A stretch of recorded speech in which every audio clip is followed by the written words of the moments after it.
ಚಾಮರಾಜನಗರದ ಚನ್ನಪ್ಪನಪುರದಲ್ಲಿರುವ ಅಮಚವಾಡಿ ಗುಡ್ಡದ ವೀರಭದ್ರ ಸ್ವಾಮಿಯ ದರ್ಶನವನ್ನು ಮಾಡ್ತಾ ಇದ್ದೇವೆ.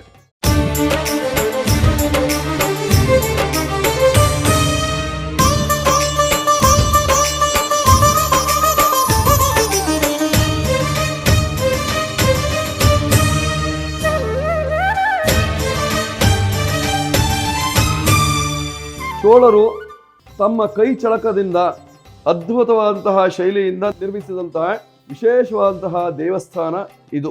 ಬಹಳ ಅದ್ಭುತವಾಗಿದೆ. ನಾವು ಒಳಭಾಗದಲ್ಲಿ ಬಂದಾಗ ನಮಗಿಲ್ಲಿ ಕಾಣಿಸ್ತಾ ಇರತಕ್ಕಂತಹ ವಿಗ್ರಹ 15 ಅಡಿ ಎತ್ತರ ಇದೆ.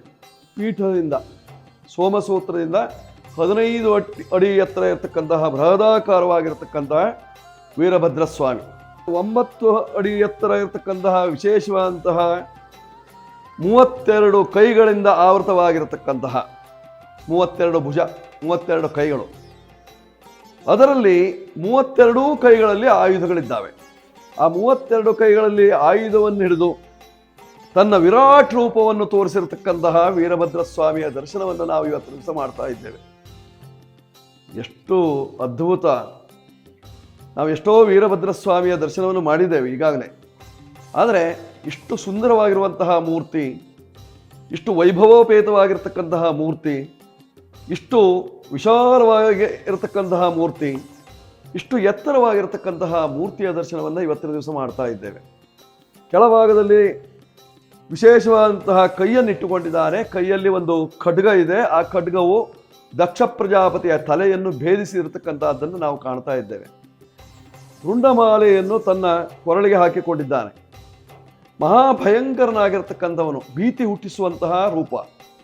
ಬಿಟ್ಟ ಕಣ್ಣುಳ್ಳವನಾಗಿ, ನೆಟ್ಟ ದೃಷ್ಟಿಯುಳ್ಳವನಾಗಿ, ಕೋರೆ ಹಲ್ಲು, ನಮಗೆ 2 ಹಲ್ಲುಗಳು ಸಹಿತವಾಗಿ ಈ ಭಾಗದಲ್ಲಿ ಕಾಣಿಸ್ತಾ ಇದೆ.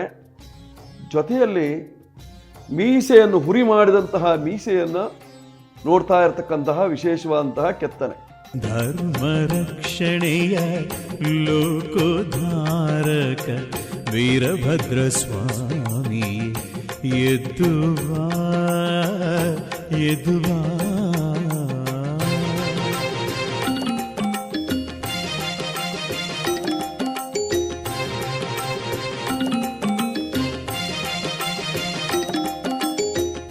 ಮೈಸೂರಿನ ರಾಜರ